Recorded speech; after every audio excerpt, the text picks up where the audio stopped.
Bab 1. Dusta pertama, perdagangan tak pernah adil. Tipuan asal yang membentuk peradaban manusia. Mereka bilang, barter itu jujur.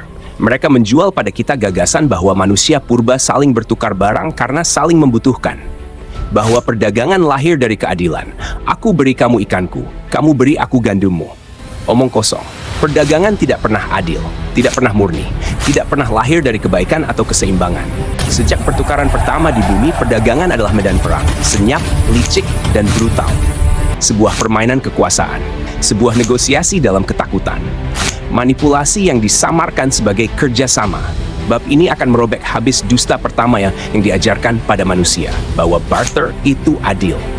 Kita akan membuka kedok bagaimana perdagangan awal tak lebih dari penaklukan tanpa pedang, dominasi tanpa darah.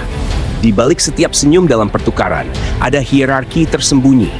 Di balik setiap kesepakatan, ada seseorang yang sedang ditipu. Barter bukanlah kemajuan. Barter adalah sistem pengendalian pertama dalam sejarah umat manusia. Kita tidak di sini untuk meromantisasi masa lalu. Kita di sini untuk membakar ilusi itu hidup-hidup, untuk menghancurkan mitos pertukaran yang adil, dan untuk menunjukkan bahwa sejak awal mula, nilai adalah senjata, dan perdagangan adalah perang.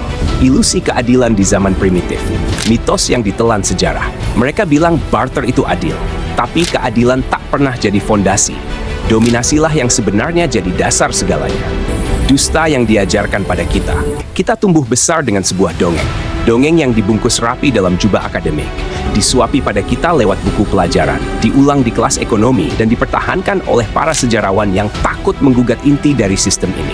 Bahwa manusia purba berdagang melalui barter, sebuah sistem primitif yang jujur, sederhana, dan saling menguntungkan. Satu kambing untuk 10 karung gandum, satu ikat ikan untuk sehelai jubah, satu kendi susu untuk beberapa pot tanah liat. Tak ada uang, tak ada ketimpangan.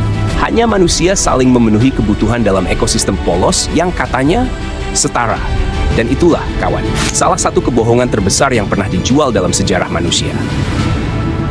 Barter tidak lahir dari keadilan. Ia lahir dari kekuasaan yang menyamar sebagai kerjasama. Ia bukan sistem solidaritas, tapi taktik bertahan hidup yang basah oleh ketimpangan dan manipulasi. Ia bukan awal dari ekonomi. Ia adalah awal dari pengendalian ekonomi. Kodrat manusia tak pernah adil. Mari kita cabut topeng itu. Manusia tidak pernah adil. Keadilan hanyalah konstruksi sosial. Sebuah fantasi. Rasionalisasi palsu.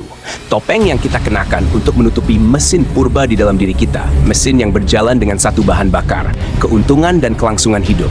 Bayangkan dua suku purba. Satu menguasai sungai penuh ikan, yang lain memelihara hewan dan berdagang daging. Saat mereka bertemu, mereka tidak saling menukar barang karena kasih atau rasa hormat. Mereka tidak barter karena peduli. Mereka barter karena tak ada yang cukup kuat untuk menaklukkan yang lain. Kerjasama di sini bukan perdamaian. Itu hanya kebutuhan sementara.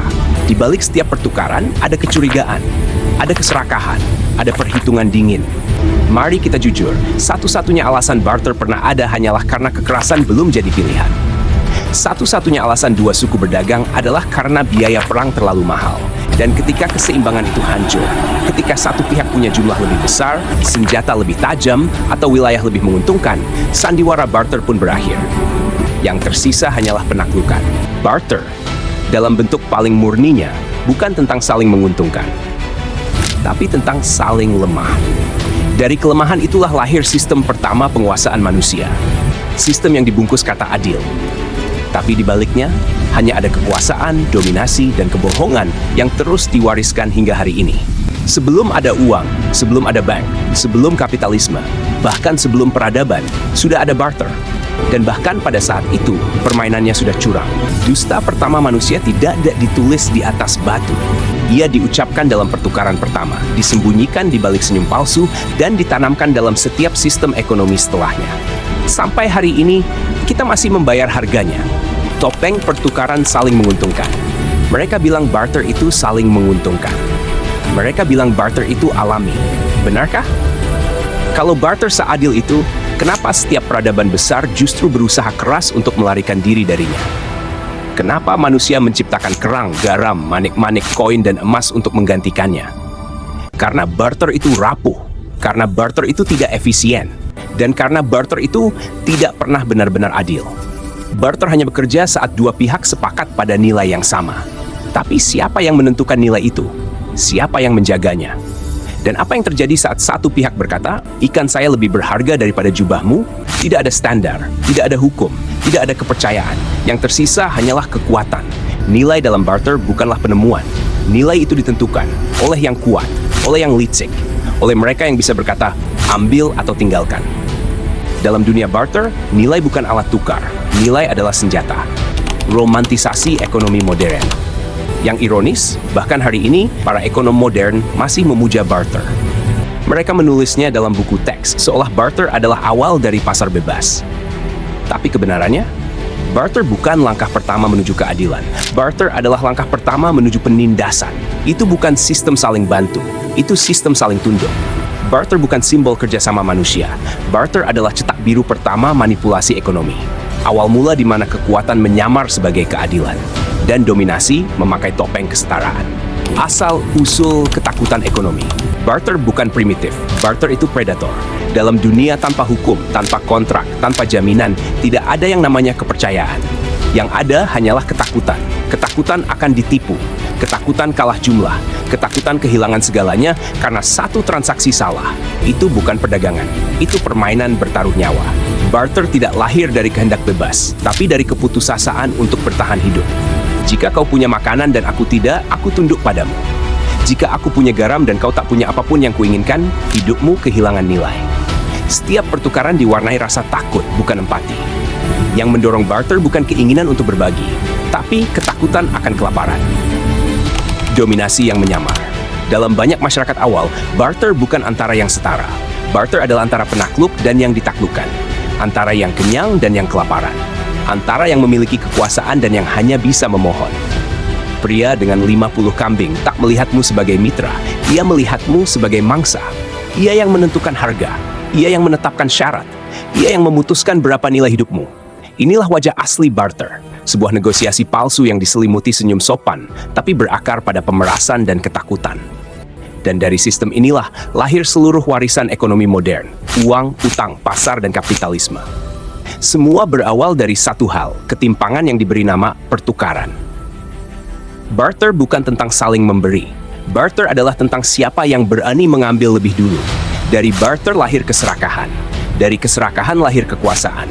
Dan dari kekuasaan lahirlah dunia seperti yang kita kenal hari ini. Ambil tawaran itu, atau kau akan diasingkan. Ambil tawaran itu, atau bersiaplah untuk perang. Barter bukan jabat tangan. Ia adalah ancaman tanpa suara. Senjata selalu ada di atas meja. Sudahlah, berhenti berpura-pura bahwa perdagangan awal terjadi dalam damai. Ketika dua suku bertemu di alam liar, mereka tidak duduk sambil tersenyum, bertukar manik-manik dan bernyanyi tentang persahabatan. Mereka menatap tajam senjata satu sama lain. Mereka mengukur kelemahan lawan. Barter terjadi di bawah ketegangan. Tombak dalam genggaman. Prajurit berjaga di belakang. Setiap gerakan bisa berarti hidup atau mati. Itu bukan tentang bagaimana kita bisa sama-sama untung, tapi bisakah aku mengambil milikmu tanpa kehilangan terlalu banyak orangku. Barter adalah bayangan dari perang. Medannya berpindah dari tanah pertumpahan darah ke meja negosiasi. Tapi nafsu untuk menguasai tidak pernah pergi. Tak ada suku yang ingin barter selamanya, pikirkan ini. Jika barter benar-benar sistem yang ideal, mengapa tak satu pun peradaban mempertahankannya? Mengapa dari Mesopotamia, Roma, hingga Tiongkok, semuanya berlomba menciptakan mata uang? Karena bahkan penguasa paling kuat pun tahu, barter itu jebakan. Kacau, lambat, tak dapat dipercaya. Dan yang paling mematikan, ia menelanjangi kekuasaan. Uang sebaliknya menyelimuti ketimpangan dengan angka. Ia menyembunyikan paksaan di balik simbol dan nominal. Ia membuat pencurian terasa sah. Barter justru sebaliknya, menelanjangi penindasan dengan telanjang dan jujur. Seorang ayah yang menukar anak perempuannya demi gandum tak merasa seperti pedagang. Ia merasa seperti budak. Dan masyarakat tak sanggup menatap kebenaran itu lama-lama. Maka mereka kubur semuanya di bawah mitos kerjasama awal manusia. Mereka melukis barter sebagai hal adil untuk menutupi darah yang mengalir di baliknya. Teater keadilan barter menciptakan panggung sandiwara, di mana orang berpura-pura setara, padahal satu pihak memegang pisau di balik punggungnya. Ilusi keadilan menenangkan hati. Ia membuat eksploitasi terasa mulia. Aku tidak mencuri barangnya, kata suku yang kuat. Kami berdagang. Aku tidak memaksanya tunduk, katanya lagi. Aku hanya menawarkan sesuatu sebagai gantinya. Tapi lihat lebih dekat. Yang lemah selalu punya pilihan lebih sedikit, sumber daya lebih sedikit, kekuatan tawar lebih kecil. Ini bukan kesetaraan, ini teater. Kebohongan yang dipentaskan selama ribuan tahun. Dan tragisnya, kita masih mempercayainya. Barter adalah alat politik pertama, lupakan dongeng tentang pertukaran damai. Barter bukan soal ekonomi, ini tentang kekuasaan, tentang politik. Setiap kesepakatan adalah ujian hierarki, siapa yang bisa bilang tidak, siapa yang punya pilihan, siapa yang butuh siapa lebih dulu. Dinamika itu tak pernah hilang, mereka justru menjadi fondasi sistem ekonomi modern. CEO hari ini hanya duduk di tenda yang lebih mewah, uangnya digital, bahasanya sopan. Tapi pola pikirnya sama persis, eksploitasi di mana bisa, menawar hanya bila terpaksa, menutupi kekuasaan dengan kesantunan. Barter tidak pernah berakhir, ia berevolusi. Dan kegagalan kita untuk melihat akar busuknya adalah alasan mengapa kita masih hidup di dalam sistem yang dibangun di atas paksaan yang sunyi. Harga nyata dari perdagangan awal. Mari kita bicara tentang konsekuensi. Barter tidak hanya menciptakan pertukaran, ia menciptakan kebencian. Ia menanam ketidakpercayaan antar tetangga. Ia memupuk kecemburuan antar suku. Ia memperlebar jarak antara mereka yang punya dan mereka yang tidak. Ketika manusia mulai barter, mereka bukan menjadi teman, mereka menjadi pesaing. Setiap pertukaran bukan tentang siapa yang untung lebih banyak, tapi siapa yang rugi lebih sedikit. Ketegangan ekonomi ini merembes ke dalam hubungan, ke dalam struktur kekuasaan, ke dalam DNA peradaban itu sendiri. Barter tidak menyatukan manusia, ia memecah mereka. Kita tak pernah jadi pedagang yang setara. Kita adalah sandera ekonomi, lepaskan semua puisi. Lupakan ritual dan romantisme budaya. Yang tersisa hanyalah ini. Barter adalah bentuk bertahan hidup di bawah tekanan. Itu bukan perdagangan antar yang setara. Itu adalah yang kuat memangsa yang lemah. Tarian untuk menghindari konflik langsung, sambil tetap mencari keuntungan. Menyebutnya adil bukan hanya salah, tapi berbahaya. Karena dari situ kita diajarkan untuk mengabaikan kekuasaan, untuk menyamakan kebutuhan dengan persetujuan, untuk percaya bahwa selama ada pertukaran maka itu pilihan. Padahal barter bukan tentang kebebasan. Barter adalah tentang tidak adanya pilihan. Topeng dari keuntungan bersama. Kita diajarkan bahwa barter dibangun atas dasar saling menguntungkan. Bahwa dua orang saling menatap mata, menukar apa yang mereka butuhkan, adil dan setara. Tapi itu kebohongan.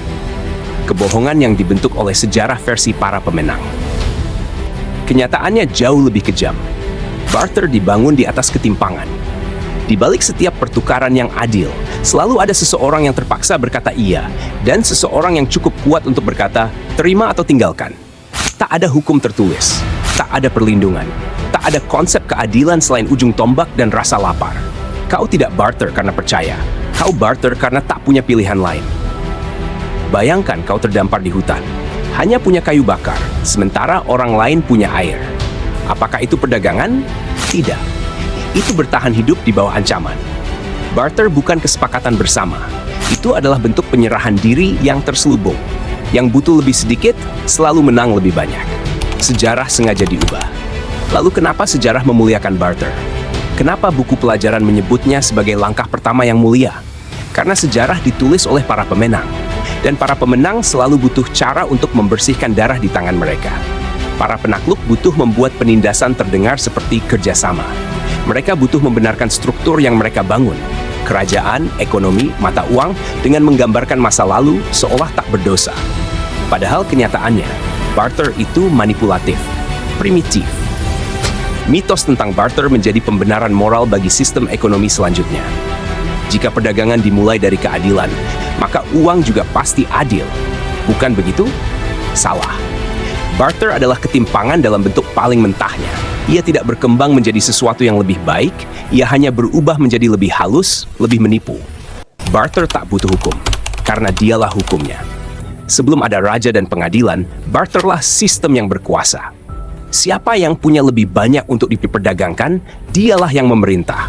Tak peduli dia bijak atau kejam, kekuasaan tidak lahir dari kepemimpinan, tapi dari kepemilikan. Pria dengan 10 tombak dan tumpukan daging, dialah hakim, juri, dan sekaligus ekonomi. Inilah cetak biru tersembunyi dari setiap sistem yang kita kenal hari ini. Kita suka berpikir bahwa kapitalisme adalah penemuan modern. Padahal tidak. Ia hanyalah gema yang dipoles dari barter purba. Permainannya sama, logikanya sama. hanya pakaiannya yang lebih bersih. Dulu kita menukar kambing dengan garam. Sekarang kita menukar waktu dengan angka digital. Tapi dominasi itu masih ada, masih tajam, masih menguasai. Perdagangan suci itu dusta. Mari kita hancurkan fantasi ini sekali dan untuk selamanya. Barter tidak pernah sakral. Banyak budaya menggambarkan perdagangan awal sebagai sesuatu yang suci, tarian ilahi antar suku, penuh ritual, penuh makna, penuh hubungan spiritual. Tapi jangan tertipu. Di balik nyanyian, di balik persembahan, di balik senyuman yang pura-pura hangat itu, selalu ada satu rumus yang sama. Apa yang kau punya dan seberapa parah kau butuh milikku. Barter bukan penyembahan. Barter adalah perhitungan. Ritual hanya pengalih perhatian. Upacara, topeng. Pertukaran hadiah, manuver politik terselubung. Barter tidak pernah melampaui kepentingan diri. Ia hanyalah insting bertahan hidup yang dibungkus tradisi dan hanya bekerja bagi mereka yang memegang kendali. Kekuasaan datang sebelum mata uang. Barter bukan sekadar alat tukar. Ia adalah awal dari psikologi pengendalian. Sebelum ada koin, sebelum ada bank, sebelum ada catatan keuangan. Manusia sudah belajar bagaimana cara mengambil dari yang lain tanpa menghunus pedang. Bukan lewat kebaikan, bukan lewat keadilan, tapi lewat leverage. Kuasa untuk menekan tanpa harus bertarung. Barterlah yang mengajari manusia bagaimana mengeksploitasi dengan senyum di wajah. Bagaimana mengambil lebih banyak sambil berpura-pura adil. Bagaimana menguasai tanpa menumpahkan darah, setidaknya tidak langsung. Itu bukan evolusi, itu desain. Dan kita masih hidup di dalamnya hingga hari ini. Psikologi ketergantungan. Barter tidak hanya menciptakan ketimpangan, ia menciptakan senjata psikologis, ketergantungan. Ketika kelangsungan hidupmu bergantung pada kelebihan orang lain, kau bukan rekan dagang, kau bawahan, kau budak tanpa rantai. Dan di dunia kuno, ini bukan pengecualian. Ini adalah hukum. Yang lemah tidak kelaparan karena nasib. Mereka kelaparan karena sistem dirancang untuk itu. Jika kau kekurangan garam, kau memohon. Jika kau kekurangan alat, kau tunduk. Jika kau kekurangan makanan, kau tukar harga dirimu.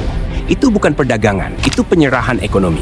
Dan mereka yang punya lebih banyak, mereka bukan dermawan.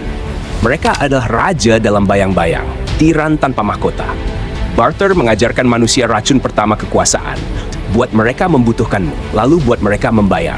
Dan pelajaran itu tak pernah kita lupakan. Awal dari nilai yang diukur. Barter juga menanamkan satu ide paling berbahaya dalam sejarah manusia.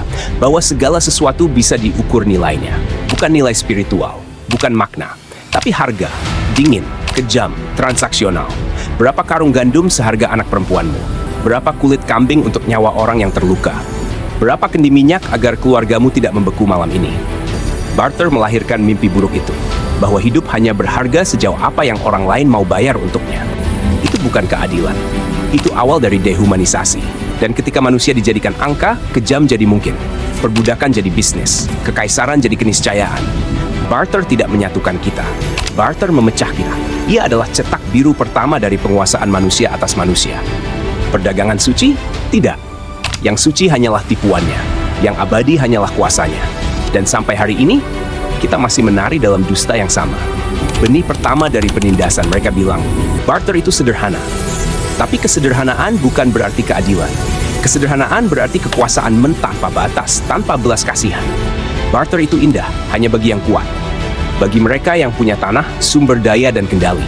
Tapi bagi yang lain, itu adalah labirin keputusasaan.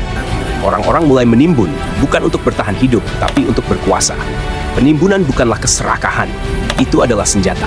Semakin banyak yang kau punya, semakin sedikit kau butuh orang lain. Dan semakin banyak orang lain yang butuh kau. Ketimpangan itulah mata uang pertama umat manusia, pengaruh. Sebelum ada koin, sebelum emas.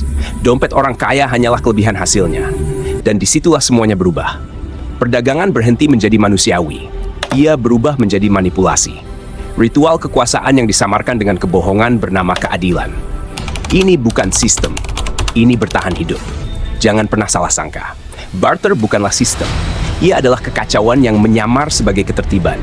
Tak ada nilai pusat, tak ada standar tukar, tak ada jaminan bahwa panenmu hari ini bisa menyelamatkan anakmu besok. Segalanya berubah tanpa peringatan. Hari ini ternakmu bernilai 5 keranjang gandum. Besok kekeringan datang, dan kau tak bernilai apa-apa. Manusia hidup dalam ketakutan pada musim, pada kelangkaan, pada keinginan orang lain. Barter bukan kestabilan. Barter adalah perjudian hidup dan mati. Dan dari ketidakpastian itu lahirlah 3 hal. Ketakutan, kecemasan, kebengisan. Kau tak mungkin murah hati ketika takut. Kau menjadi buas. Dan barter pun menanam benih bagi badai sempurna. Masyarakat yang dibangun dari kelangkaan, dari kepanikan, dari perang diam antara mereka yang memiliki dan mereka yang hanya bisa berharap. Dari kelangkaan lahir ketaatan kejeniusan sejati dari barter, bukan karena ia memungkinkan pertukaran, tapi karena ia mengajarkan ketaatan. Ketika seseorang memiliki apa yang kau butuh, kau akan mendengarkan. Ketika seseorang memegang barang, ia memegang keputusanmu. Barter tidak menciptakan kebebasan. Barter membentuk kepatuhan. Pelan-pelan, diam-diam. Ia mengajarkan manusia untuk bernegosiasi demi hidup, bukan untuk menuntut hidup sebagai hak. Ia menjadikan manusia kalkulator yang berjalan, mengajar mereka tersenyum sambil menyerah. Dan dari pelajaran itu lahirlah segalanya. Feodalisme, perbudakan, kapitalisme, perbankan. Semua membawa DNA barter. Karena jika kau bisa membuat manusia menerima ketimpangan dalam perdagangan, kau bisa membuat mereka menerima ketimpangan dalam segalanya. Keadilan itu dongeng. Tapi kebohongan itu efektif. Barter tidak runtuh karena tidak efisien. Ia runtuh karena ia tidak pernah nyata. Keadilan hanyalah kostum, topeng, sebuah ilusi brilian yang dijual pada mereka yang lapar, agar mereka percaya mereka punya kendali. Padahal tak seorang pun yang berbarter karena terpaksa pernah punya kekuasaan. Mereka hanya punya izin untuk menderita dalam diam. Dan itulah yang membuat barter begitu berbahaya. Karena sistem ini tak perlu tampak seperti penindasan. Ia hanya perlu terasa seperti pilihan. Perdagangkan apa yang kau punya, dapatkan apa yang kau butuh. Kedengarannya adil, bukan? Sampai apa yang kau punya tak lagi cukup. Sampai kebutuhanmu menjadi kelemahanmu. Sampai satu-satunya hal yang tersisa untuk kau tukar adalah jiwamu sendiri. Itu bukan kesetaraan. Itu adalah keputusasaan yang dilembagakan. Ritual penyerahan diri yang dibungkus kata keadilan. Dan di sanalah, di bawah nama perdagangan, manusia pertama kali belajar tunduk. Senjata tersembunyi, pemrograman psikologis barter, bukan sekadar transaksi ekonomi. Ia adalah peperangan ideologi. Ia melatih pikiran manusia untuk tunduk tanpa cambuk. Ia mengajarkan manusia untuk mengukur diri mereka, bukan dengan martabat, tapi dengan kegunaan. Kamu berharga sebanding dengan apa yang bisa kamu tawarkan. Kamu pantas mendapatkan apa yang bisa kamu tawar. Kamu tidak ada artinya jika tidak bisa memperdagangkan sesuatu. Ketika ide ini meresap, ia menjadi mustahil untuk dihilangkan. Barter menanamkan penyakit ini dalam pikiran manusia. Ia menjadikan eksploitasi terasa normal. Ia menjadikan ketidakadilan terasa pantas. Dan ketika kamu percaya ketidaksetaraan itu adil, kamu tidak melawannya, kamu justru melindunginya. Garis keturunan penguasa terlahir. Di balik sistem barter, hierarki mulai terbentuk. Beberapa keluarga memiliki lebih banyak ternak. Beberapa suku memiliki tanah yang lebih subur. Beberapa pria memiliki lebih banyak istri, lebih banyak alat, lebih banyak tenaga. Tiba-tiba, perdagangan bukan lagi tentang bertahan hidup. Itu tentang status. Itu tentang dominasi. Mereka yang memiliki lebih banyak menjadi penguasa pertama. Bukan karena mereka bijaksana, bukan karena mereka terpilih, tapi karena mereka tidak perlu meminta. Dan yang tidak meminta, mereka belajar bagaimana membuat orang lain memohon pada mereka. Dengan demikian, kontrol lahir, bukan melalui perang, tetapi melalui pertukaran. Ilusi perdagangan menutupi kenyataan perbudakan. Barter adalah kelahiran lembut dari tirani. Mari kita perjelas, barter bukanlah kebaikan primitif, bukanlah hidup berdampingan yang damai, bukan pula kebiadaban yang mulia. Barter adalah kelahiran lembut tirani, sebuah sistem diam yang mempersiapkan umat manusia untuk segala keburukan yang akan datang berikutnya. Ia mengajarkan kita untuk tunduk pada kekuasaan tanpa melihat belenggunya. Ia mengajarkan kita untuk menerima lebih sedikit dan menyebutnya cukup. Ia mengajarkan kita untuk hidup di bawah kendali yang disamarkan sebagai kerjasama. Dari sana, jalannya menjadi mudah. Barter menjadi mata uang menjadi pajak, pajak menjadi negara, dan negara menjadi Tuhan. Dan kita masih menyembah Tuhan itu hari ini dalam setiap transaksi, setiap gaji, setiap ketukan digital di layar yang menyala. Barter tidak pernah adil. Itulah penipuan pertama yang kita telan bulat-bulat. Dan yang lebih buruk lagi, kita masih percaya bahwa itu baik. Kau pikir itu cuma soal barang? Salah. Itu soal siapa yang memegang hati, siapa yang menentukan harga-harga kemanusiaan. Bayangkan lagi, seorang ibu berdiri di depan gerbang, syarat kain lusuh di tangan, menimbang lebih dari sekadar kain. Dia menimbang pandangan orang yang akan menentukan nasibnya. Dia menimbang apakah harga yang dia bayar bukan makanan, tapi penghinaan. Kita beri nama pada itu, pembayaran yang tak terlihat. Bukan tertulis, tidak bisa ditimbang, tapi terasa. Di tulang punggung didengung suara kecil di kepala yang bilang, "Kau kurang. Kau pikir sistem hanya mengatur barang? Tidak. Sistem mengatur nilaimu." Ia menanamkan sebuah skala di dada manusia, dan setiap transaksi mengangkat jarum itu sedikit demi sedikit, menjatuhkanmu, memecah harga dirimu. Setiap kali kau menerima perjanjian itu, kau memberi izin, bukan hanya untuk ditukar, tapi untuk diperintah, untuk dilucuti. Dan inilah yang paling licik. Sistem tahu bagaimana menyamar. Ia berbicara dengan kata-kata yang manis, pilihan, pertukaran, pasar, lalu menunggu. Ia sabar. Ia menyaksikan orang-orang terkikis perlahan, sampai kelopak mata mereka kehilangan keberanian, sampai suara mereka mengecil. Ketika kebutuhan menjerit, ketika malam berbisik kelaparan pada anak, pilihan itu menjadi jebakan. Pilihan itu bukan tanda kebebasan. Pilihan itu adalah palu yang menunggu di genggaman orang yang punya lebih. Mereka yang memegang lebih tak perlu berbargain. Mereka menunggu, menonton, menawar tanpa pernah turun harga martabat mereka. Mereka menawar dengan tenang, karena mereka tahu yang lapar akan menyerah. Itu bukan hukum alam, itu desain. Dan desainnya sederhana, buat kebutuhan mendesak, buat ketergantungan. Biarkan yang punya waktu dan surplus bermain dengan psikologi. Tunggu sampai orang lain melepas apa yang paling berharga, bukan hanya benda, tetapi harga dirinya. Lalu setelah transaksi selesai, kita semua pulang dengan sesuatu yang hancur. Bukan hanya dompet yang lebih ringan, tetapi keberanian, kepercayaan diri, harga diri yang kembali tergerus. Mereka bilang kapitalisme lahir karena uang. Terlalu mudah. Uang hanyalah alat yang menyamarkan sesuatu yang lebih tua, lebih kejam. Uang hanya memberi bentuk baru pada mekanik lama itu. Barter mengajari kita caranya. Bagaimana membuat orang merasa kecil, lalu memastikan mereka membayar untuk itu. Dengar baik-baik, ini bukan soal moralitas sederhana. Ini soal mekanisme. Sistem yang menghasilkan pemenang dan pecundang tanpa deklarasi perang. Ia merakit hierarki dari setiap tawar-menawar. Ia menyalakan mesin yang membuat eksploitasi tampak wajar. Kita diajarkan untuk merasakan malu karena kebutuhan kita, bukan karena ketidakadilan yang menciptakan kebutuhan itu. Kita disalahkan karena meminta. Kita disalahkan karena ingin makan, untuk bertahan. Itu penyakit terburuk dari sistem ini. Ia mengubah korban menjadi tersangka. Sekarang bayangkan alternatifnya. Bayangkan sebuah masyarakat yang membongkar ritual ini. Bukan hanya menukar barang, tetapi memutuskan bahwa manusia tidak boleh dinilai dari apa yang bisa mereka tawarkan di saat mereka terdesak. Bayangkan solidaritas yang tidak meminta upah lunak berupa martabat. Bayangkan sistem yang menimbang manusia dengan ukuran hak, bukan nilai tukar. Itu bukan utopia kosong. Itu adalah pilihan. Pilihan untuk menolak ritual memalukan itu. Pilihan untuk menata ulang bagaimana kita menganggap nilai manusia. Tapi sebelum kita sampai sana, kita harus melihat luka itu, jelas, tanpa menutup mata. Kita harus menyebutnya dengan nama, penghinaan yang sistematis. Kita harus menuntut struktur yang tak lagi mencari keuntungan dari kehancuran psikologis orang lain. Kalau kau masih ragu, lihatlah wajah orang yang menerima tawaran itu. Lihatlah matanya, bukan sebagai cermin kebanggaan, tetapi sebagai surat yang robek. Setiap kali ia menurunkan harga dirinya, itu bukan kemenangan pasar. Itu adalah piagam kekuasaan yang ditandatangani dalam kesunyian. Dan ingat ini, orang yang membuat aturan barter itu tidak hanya memenangi komoditas, dia memenangi narasi, dia memenangi definisi, dia memenangi cara kita memandang manusia.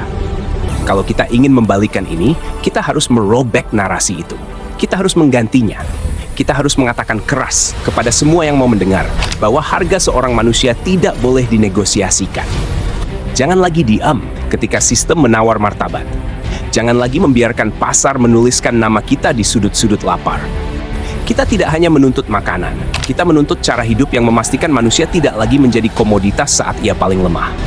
Jadi bangun, berteriak.